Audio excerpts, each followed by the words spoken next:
নাই।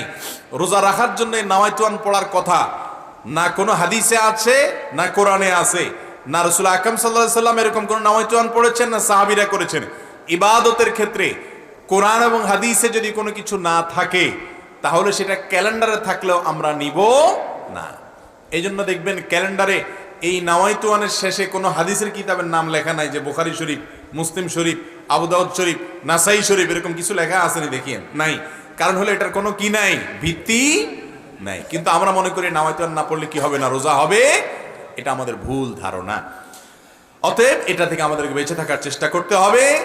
ইসলামের নামে কোনো কিছুকে যদি আপনি আবশ্যক বানিয়ে নেন, ইবাদতের সিস্টেম বানিয়ে নেন, অথচ ইসলাম সেটা নির্দেশ না করে, তাহলে এটা পরিত্যাজ্য হবে। বিদায় রোজার নিয়ত আমরা অন্তরে ইচ্ছা করব, অন্তরে সংকল্প করব, সেটাই নিয়ত।